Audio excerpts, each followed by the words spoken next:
Salut à tous, alors Christine Bravo a la langue bien pendue et dit toujours ce qu'elle pense. Vous la connaissez maintenant depuis toutes ces années où elle passe sur les écrans de télévision.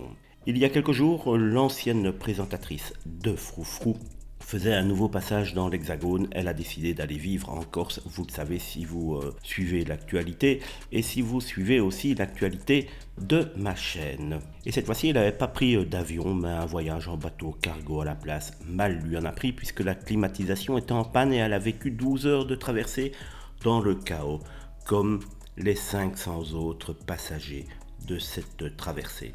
Elle a poussé un coup de gueule car la compagnie en question n'a proposé aucun dédommagement aux passagers n'ayant pas fermé l'œil de la nuit. Qualifiée de riche alors même qu'elle a une petite retraite, l'ex-vedette du petit écran a réagi. Et on va voir dans la vidéo qu'elle voulait, elle, tout simplement dénoncer une arnaque de la compagnie de bateau qui n'a proposé aucun dédommagement aux passagers alors que ceux-ci ont dû rester sur le quai ou dans leur chambre alitée pour ne pas avoir trop chaud car il faisait véritablement une fournaise dans cette traversée. Et Christine Bravo a tenu à rappeler en tout cas que c'était une traversée ouverte à quasiment toute la classe française et qu'il ne fallait pas être riche pour pouvoir se payer un ticket. Ce n'est pas le problème, dit-elle. Elle voulait simplement faire remarquer que la compagnie n'avait offert aucun dédommagement. Malheureusement, comme bien souvent, et je suis le premier pour pouvoir le dire, sur Internet, dès que vous publiez ou faites quelque chose, vous vous faites attaquer quoi qu'il arrive.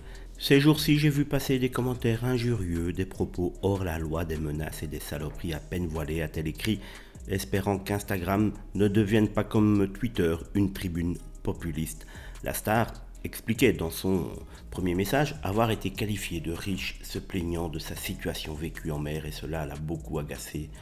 Ce bashing de la classe moyenne est l'instrument favori des cons depuis toute l'éternité, a-t-elle ajouté, assurant n'avoir voulu que mettre en lumière l'arnaque dont elle estime avoir été victime, comme tout l'ensemble des passagers du bateau.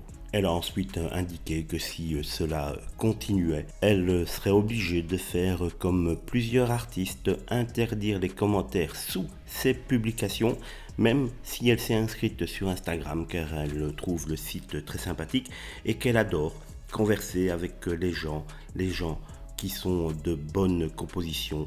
Et malheureusement sur Internet, je le répète, cela devient de plus en plus difficile. Il faudra bien un moment ou l'autre que ces grosses machines que sont Twitter, Instagram, Facebook mettent les moyens pour empêcher tous ceux qui sont là pour uniquement râler de pouvoir sévir et ennuyer le reste du monde.